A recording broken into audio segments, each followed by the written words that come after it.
नमस्कार, स्वागत है आपका गीता माइंडोरा पर। मैं मनु वर्मा आपका शुक्रिया हार्दिक अभिनंदन करता हूं।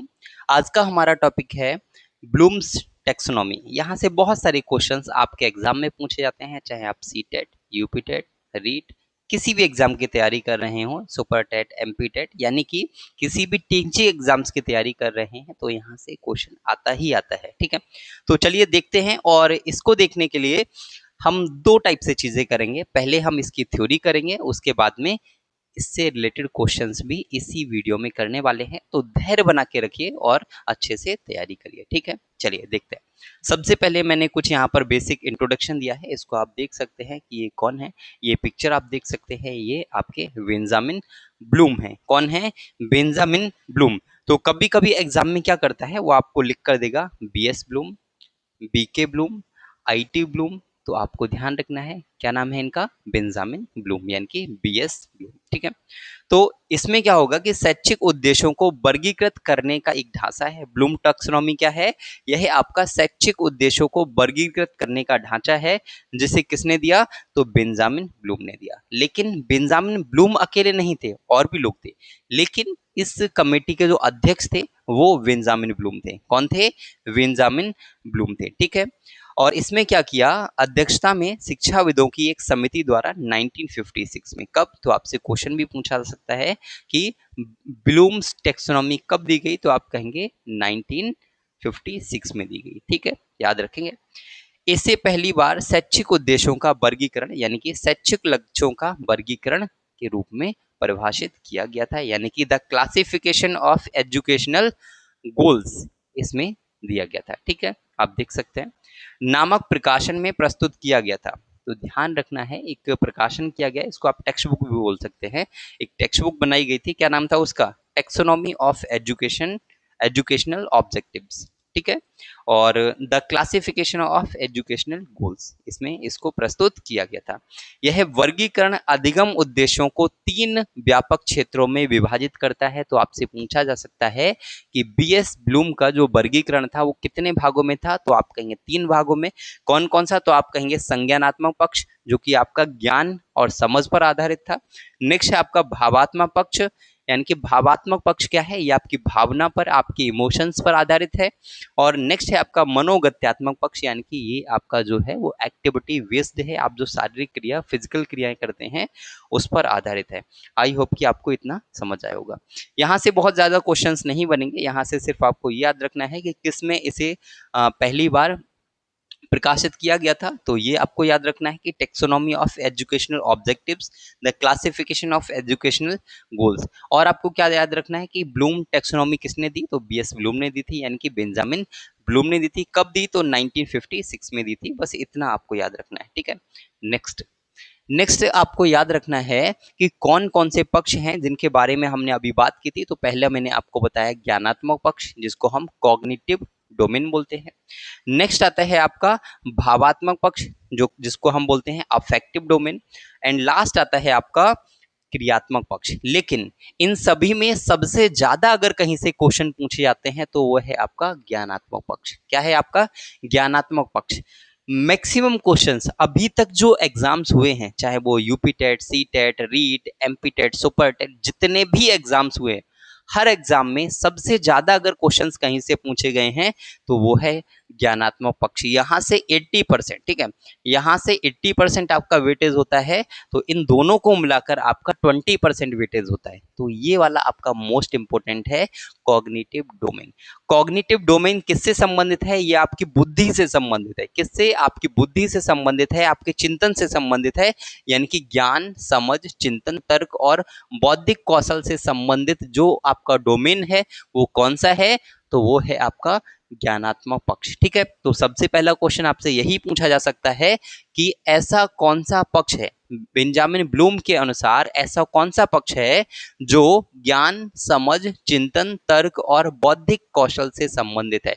इनमें से कोई भी एक उठा के दे देगा, बोलेगा कि इनमें से कौन सा ऐसा पक्ष है जो समझ से संबंधित है। तो कौन सा? कॉग्निटिव डोमेन यानी कि ज्ञानात्मक पक्ष। ठीक है, इनके बारे में डिटेल से पढ़ेंगे, डोंट वरी। ठीक है, नेक्स्ट भावात्मक पक्ष क्या है? ये आपके भावनाओं से, आपके इमोशंस से, आपके वैल्यूज से, आपके मूल्यों से संबंधित है और आपकी रुचियों से, अभिवृत्तियों से संबंधित जो पक्ष है वो है आपका भावात्मक पक्ष, ठीक है, यानी कि अफेक्टिव डोमेन। नेक्स्ट आता है आपका क्रियात्मक पक्ष। अब क्रियात्मक पक्ष किससे संबंधित है? ये आपकी शारीरिक क्रियाओं से संबंधित है, जिसमें आपके कौशल भी आ सकते हैं, गतिविधियां भी आ सकती हैं, ठीक है। तो ये आपको याद रखना है, 3 main domains of Benjamin Bloom. अब इसमें आप देखेंगे तो बेंजामिन ब्लूम के जो 3 मेन डोमेन थे उसमें सबसे पहला मैंने बताया था आपको ज्ञानात्मक पक्ष। कौन सा बताया था? ज्ञानात्मक पक्ष। और मैंने आपको बताया था कि 80% क्वेश्चंस आपके ज्ञानात्मक पक्ष से आते हैं, तो यही आपको सबसे ज्यादा अच्छे से करना होगा। इसको अगर आप देखेंगे तो इसका वर्गीकरण कब किया गया? तो 1956 में किया गया, जैसा कि मैंने स्टार्टिंग में ही आपको बताया था, ठीक है। लेकिन इसको रिवाइज कर दिया गया बाद में। क्या किया गया? रिवाइज किया गया ईयर 2001।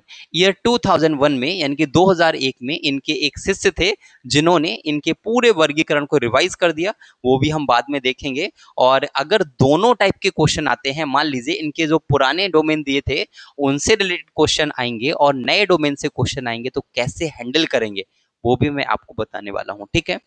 तो आप देखेंगे अब यहां पर इन्होंने मानसिक क्षमताएं दी जो कि निम्न से उच्च स्तर तक दी थी, निम्न से उच्च स्तर तक दी।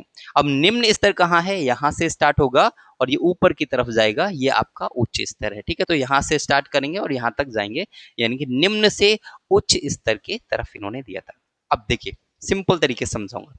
अगर आपको कुछ भी करना है, अगर आपको कुछ भी करना है, मान लीजिए आपको साइकिल चलाना है, आपको साइकिल चलाना है।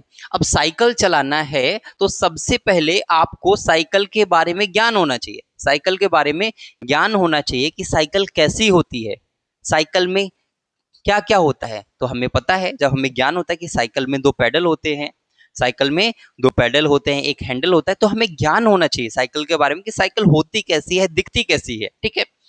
और जब हम उसको देखेंगे तो क्या होगा? हमारे माइंड में एक समझ विकसित हो जाएगी, ठीक है। जब हम पहले तो हम सोच रहे थे कि कैसी होगी, ठीक है, यानी कि हमें ज्ञान होना चाहिए। और ज्ञान क्या होगा? जो ज्ञान होगा उसी के आधार पर हमारी समझ विकसित होगी कि भाई हम साइकिल चला पाएंगे, क्योंकि साइकिल में एक हैंडल है, हैंडल ऐसे पकड़ना होगा, पेडल को ऐसे ऐसे मारना होगा, और अगर हम ऐसा करते हैं तो हमारी साइकिल चलने लग जाएगी। तो हमारे मन में एक समझ विकसित हो जाएगी, ठीक है। अब समझ विकसित होने से ही काम नहीं होगा, क्या करेंगे आप? क्या करेंगे आप? प्रयोग करेंगे, अनुप्रयोग करेंगे, यानी कि उसको चलाने की कोशिश करेंगे, उसको चलाने की कोशिश करेंगे, यानी कि अनुप्रयोग करेंगे। और उसको ऐसे हैंडल पकड़ेंगे और आप पैडल को मारेंगे, यानी कि आप उसे चलाएंगे, अनुप्रयोग करेंगे। अब अनुप्रयोग जब करेंगे तो बीच बीच में आप सोचेंगे, विश्लेषण करेंगे कि यार ये ऐसे ऐसे हैंडल हिल रहा है, अभी अभी क्या हो रहा है? हिल रहा है। इसको ऐसे स्टेबल करने के लिए क्या करना पड़ेगा? विश्लेषण करेंगे, अपने माइंड में क्या करेंगे? विश्लेषण करेंगे, सोचेंगे। उसके बाद में आप क्या करेंगे? आप जो है, जो भी आपने सोचा वो एकदम से हम नहीं कर सकते, उसको छोटे छोटे खंडों में विभाजित करेंगे, क्योंकि वो ऐसे ऐसे जो आपकी साइकिल हिल रही है ना स्टार्टिंग में, उसको क्या करना है? आपकी जो नॉलेज है उसको छोटे छोटे खंडों में विभाजित करेंगे और सोचेंगे पहले हमें क्या करना है। पहले जो है हमें हैंडल को साधना सीखना है, हैंडल को साधना सीखना है।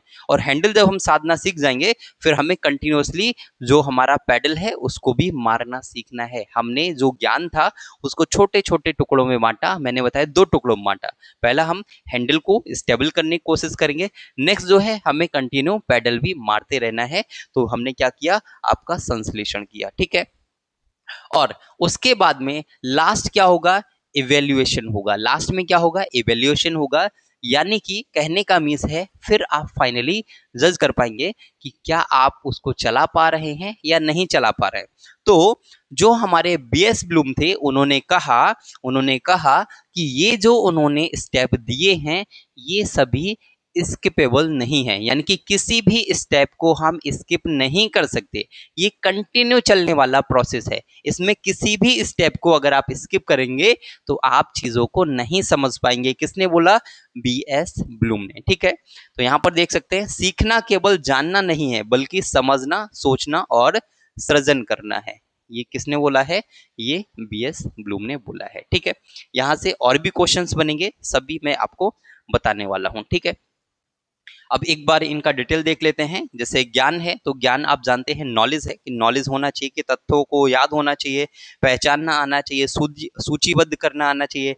जैसे मैंने आपको बताया कि आप साइकिल को पहचानना आना चाहिए कि यही साइकिल है, यही साइकिल, ऐसी साइकिल होती है। उसके बाद में क्या है? अर्थ समझना, व्याख्या करना और सार बताना। फिर आप उसको एक्सप्लेन कर पाएं कि हाँ साइकिल है, यही साइकिल है। साइकिल में अरे इसमें तो दो पहिए हैं। और कभी कभी क्या होगा कि पहले से आपको नहीं पता था, लेकिन बाकी चीज, अरे इसमें तो कैरियल भी है, पीछे लगा हुआ है बैठने वाला। काफी चीजें आपको समझ आएंगी। ठीक है, किसमें? समझ में। उसके बाद आप क्या करते हैं? जो भी आपने समझा था, जो भी आपने सीखा था, उसको नई परिस्थिति में प्रयोग करना है। पहले आपने साइकिल चलाई नहीं थी, चलाना आप सीख रहे हैं, तो आप चलाएंगे, प्रयोग करेंगे। उसके बाद में क्या होगा? तुलना करना, भेद करना या वर्गीकरण करना, कारण परिणाम जानना है। ठीक है, यानी कि आप क्या करेंगे? उसका विश्लेषण करेंगे कि भाई पहले मैं छोटे पे जो साइकिल चलाता था उससे थोड़ी थोड़ी सिमिलर है, लेकिन बहुत सारी चीजें अलग भी हैं उसमें। तो क्या कर रहे हैं? विश्लेषण कर रहे हैं। ठीक है, तो बचपन में भी सभी ने साइकिल चलाई होगी, और वो वॉकर वगैरह होता है, तो उससे थोड़ा सा अलग है, लेकिन चलता वो भी था, चलती ये भी है। तो क्या है? विश्लेषण कर रहे हैं। विश्लेषण करने के बाद में नया निर्माण करना है, योजना बनाना है और रचनात्मक सोच रखना है। नया निर्माण क्या करना है? कि अब मैं हैंडल को इसको स्टेबल रखूंगा तभी चला पाऊंगा, और जो पेडल है वो मुझे कंटिन्यू मारते रहना है, तभी मैं इसको चला पाऊंगा। नया निर्माण किया। ठीक है, और लास्ट में क्या करेंगे? निर्णय करना, आलोचना करना या मूल्यांकन करना। मूल्यांकन करेंगे, अरे भाई क्या मैं चला पाया? नहीं चला पाया। कोशिश किया, मैंने सारी चीजें इंप्लीमेंट की, तो क्या मैं इसको चला पाया? आई होप कि आपको चीजें समझ आई होंगी। समझ आया हो तो वीडियो को एक बार लाइक कर दीजिए, बहुत मेहनत की है मैंने इसको बनाने के लिए। ठीक है, नेक्स्ट, इससे दो तीन प्रकार के क्वेश्चन आपसे पूछे जाएंगे। ठीक है, एक हॉट्स एंड लॉट्स वाला क्वेश्चन आपसे पूछा जाता है, यहीं पर बता देता हूँ। ठीक है, एक हॉट्स एंड लॉट्स वाला क्वेश्चन आपसे पूछा जाता है। ठीक है, यहाँ पे लिख देता हूँ इस साइड में। आइए, ये कई बार आपसे पूछा गया है, hots and lots, hots and lots. ठीक है, ये क्वेश्चन आपसे पूछा जाता है। अब हॉट्स क्या है? Higher order thinking skills. ठीक है, क्या है? Higher order thinking skills. और लॉट्स क्या है? Lower order thinking skills. ठीक है, तो ध्यान रखना है कि ये मैंने बताया कि ये आपका निम्न स्तर है, और ये ऊपर की तरफ उच्च स्तर की तरफ जाता है। तो निम्न स्तर से उच्च स्तर की तरफ जा रहा है, यानी कि लोअर ऑर्डर थिंकिंग स्किल से, और ये हायर ऑर्डर थिंकिंग स्किल्स की तरफ जा रहा है। यानी कि आपको याद ये रखना है कि नीचे के ये जो तीन है, बीएस ब्लूम के अकॉर्डिंग नीचे के ये जो तीन है, ज्ञान, समझ, अनुप्रयोग, ये लोअर ऑर्डर स्किल्स में आते हैं। किस में आते हैं? लोअर ऑर्डर स्किल्स में आते हैं। Is that clear? नेक्स्ट, और ये जो ऊपर वाले तीन हैं, यानी कि विश्लेषण, संश्लेषण, मूल्यांकन, ये तीनों जो हैं वो आपके हायर ऑर्डर स्किल्स में आते हैं। ठीक है, हायर ऑर्डर थिंकिंग स्किल्स में आते हैं। तो ये आपको याद रखना है। ठीक है, लॉट्स एंड हॉट्स से क्वेश्चन पूछा जाएगा 100%। नेक्स्ट, नेक्स्ट है आपका रिवाइज्ड ब्लूम टेक्सोनॉमी। हालांकि मैक्सिमम जो क्वेश्चंस हैं वो आपके ब्लूम टेक्सोनॉमी से आते हैं, जो पुराना वाला है 1956 वाला, लेकिन इससे भी कभी कभी क्वेश्चन पूछे जाते हैं। ये किसने बनाया? तो आप कहेंगे इसको बनाया था ब्लूम के एक छात्र थे, उन्होंने इसको बनाया था, यानी कि संशोधित किया था 2001 में। चीजें लगभग सेम है, चीजें लगभग सेम है, बस उन्होंने नाम चेंज किए हैं, बस उन्होंने नाम चेंज किए हैं। जो फर्स्ट वाला था हमारा, उसका नाम इन्होंने रख दिया रिमेंबर। ठीक है, यानी कि हमारा क्या था? नॉलेज, नॉलेज का नाम उन्होंने क्या रख दिया? रिमेंबर। उसके बाद में सेकंड वाले का नाम रख दिया अंडरस्टैंड, थर्ड वाले का अप्लाई, फोर्थ वाले का एनालाइज, फिफ्थ वाले का इवेल्युएट। अच्छा एक मिनट, ये तो आपके सेम रहे। ठीक है, प्रीवियस से अगर आप कंपेयर करेंगे कि ब्लूम टेक्सोनॉमी जो हमारा 1956 वाला था और 2001 वाला है, उसमें 4 स्टेप्स सेम है, 4 स्टेप्स सेम है नीचे वाले, लेकिन ऊपर का उन्होंने क्या किया? ऊपर का आप देखेंगे तो यहां पर जो था, एक मिनट मैं इसको पीछे दिखा देता हूं। देखो यहां पर एक चीज देखो, यहां क्या है? संश्लेषण है, और यहां पर क्या है? मूल्यांकन है। लेकिन जो इनके शिष्य थे, जो इनके छात्र थे, उन्होंने क्या किया? मूल्यांकन को नीचे लेकर आए और सिंथेसिस को ऊपर लेके गए। उनके अकॉर्डिंग यानी कि बीएस ब्लूम के छात्रों के अकॉर्डिंग उन्होंने कहा कि जो संश्लेषण है वो हम सबसे लास्ट में करते हैं, पहले मूल्यांकन करते हैं फिर संश्लेषण करते हैं। बट बीएस ब्लूम ने क्या बोला, पहले संश्लेषण करते हैं फिर मूल्यांकन बोलते हैं, ठीक है, मूल्यांकन करते हैं।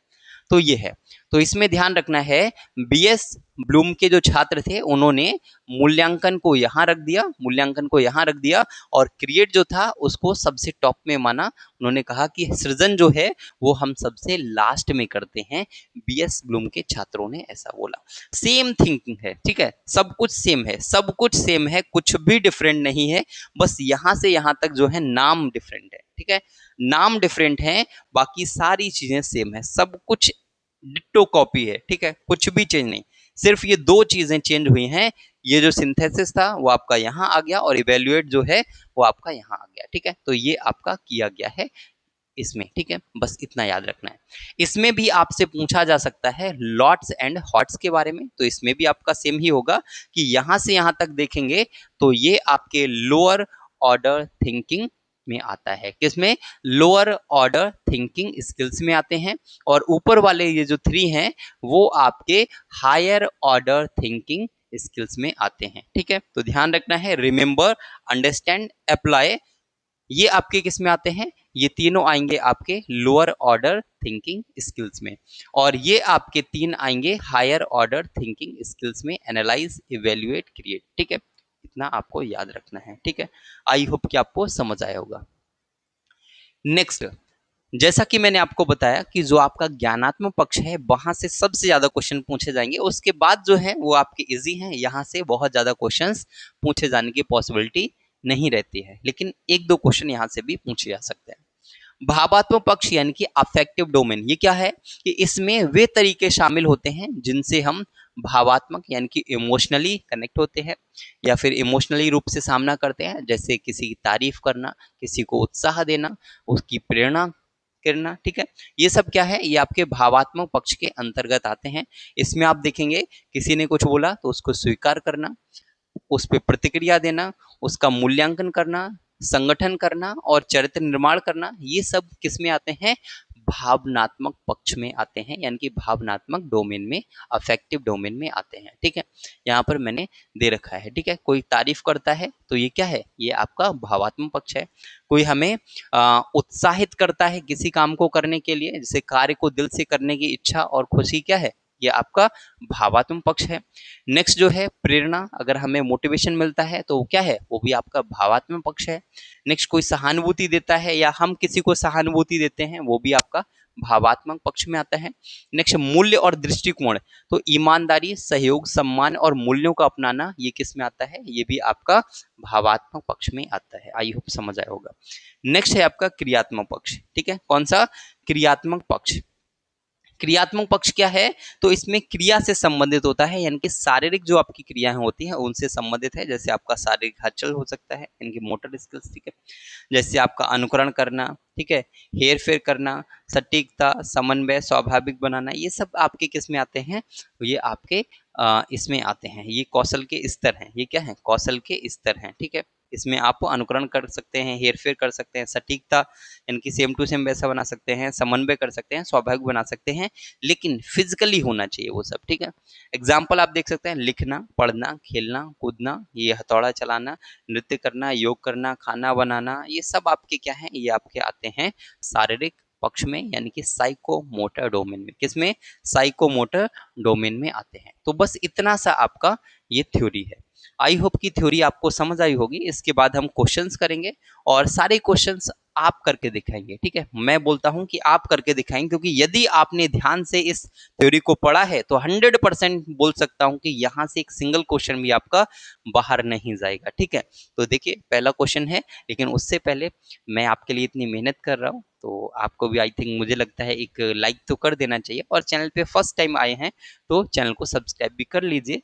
आप जो है हमारी फैमिली है, मैं आपकी फैमिली का पार्ट हूं, तो आई थिंक आपको इतना तो करना ही चाहिए।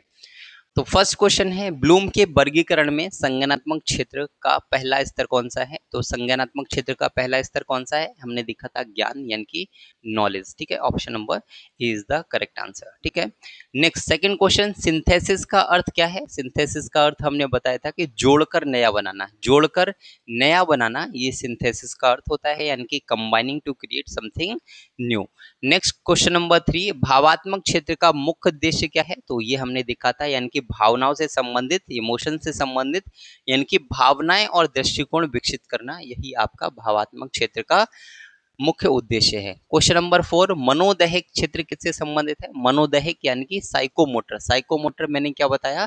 शारीरिक कौशल से संबंधित है, आपकी शारीरिक क्रियाओं से संबंधित है। Option number B is the correct answer. Next question number 5, evaluation स्तर पर विद्यार्थी क्या करते हैं? इवेल्युएशन स्तर पर विद्यार्थी निर्णय लेते हैं किसी चीज के बारे में और मूल्यांकन करते हैं जो भी कार्य वो कर रहे हैं या फिर जो भी कार्य करने का सोच रहे हैं उसके बारे में। ठीक है, नेक्स्ट क्वेश्चन नंबर 6, ब्लूम के वर्गीकरण में एप्लीकेशन का अर्थ क्या है? तो एप्लीकेशन का अर्थ क्या है? तो सीखी हुई बातों का प्रयोग करना, सीखी हुई बातों का प्रयोग करना, वही है आपका एप्लीकेशन का अर्थ। ठीक है, नेक्स्ट, एनालिसिस स्तर पर विद्यार्थी क्या करते हैं? एनालिसिस स्तर पर विद्यार्थी क्या करते हैं? तो वह जानकारी को टुकड़ों में बांटते हैं, जानकारी को टुकड़ों में बांटते हैं एनालिसिस स्तर पर, यानी कि break information into parts, break information into parts. Question number 8, भावात्मक क्षेत्र का सबसे ऊंचा स्तर कौन सा है? तो भावात्मक क्षेत्र का सबसे ऊंचा स्तर कौन सा होगा? ये हो जाएगा आपका मूल्य का आंतरिकीकरण, मूल्य का आंतरिकीकरण, ये आपका option number C is the correct answer, यानी कि internalisation of values. Option number C is the correct answer. Next है, मनोदैहिक क्षेत्र में मैनिपुलेशन का क्या अर्थ है? मनोदैहिक क्षेत्र में मैनिपुलेशन का क्या अर्थ है? तो इसका अर्थ होता है मनोदैहिक यानी कि साइकोमोटर। ठीक है, तो इसमें आंसर क्या होगा? इसका आंसर हो जाएगा निर्देशों के अनुसार कार्य करना, निर्देशों के अनुसार कार्य करना, ये आपका करेक्ट आंसर हो जाएगा, यानी कि option number B is the correct answer, यानी कि performing task according to instructions, performing task according to instructions, जो भी इंस्ट्रक्शन दिए गए हैं उनके अकॉर्डिंग कार्य करना। ठीक है, और ये है आपका क्वेश्चन नंबर 10, जिसका आंसर आपको कमेंट बॉक्स में देना है। ठीक है, क्योंकि मैंने आपको कराया है तो आई होप इजीली आप इसको कर पाएंगे। ठीक है, और नेक्स्ट है कि वीडियो आपको पसंद आई हो तो वीडियो को लाइक कर दीजिएगा, चैनल को सब्सक्राइब कर लीजिए यदि चैनल पे फर्स्ट टाइम विजिट कर रहे हैं तो। ठीक है, क्योंकि ये चैनल सिर्फ और सिर्फ आपके लिए बनाया गया है और मुझे लगता है कि मैं आपकी फैमिली मेम्बर हूँ, मैं आपका फैमिली मेम्बर हूँ, तो आपको थोड़ा बहुत सपोर्ट मुझे भी करना चाहिए। आई होप कि चीज़ें समझ आई हों। ठीक है, मुझे पूरी उम्मीद है, मैंने जितनी मेहनत करनी थी मैंने बहुत मेहनत की है, इसको आपको सिखाने के लिए, इसको बनाने के लिए बहुत मेहनत की है, यकीन में। तो मिलते हैं फिर किसी नेक्स्ट वीडियो में नेक्स्ट टॉपिक के साथ, तब तक के लिए हंसते रहिए, मुस्कुराते रहिए, लेकिन तैयारी करते रहिए। Okay, bye.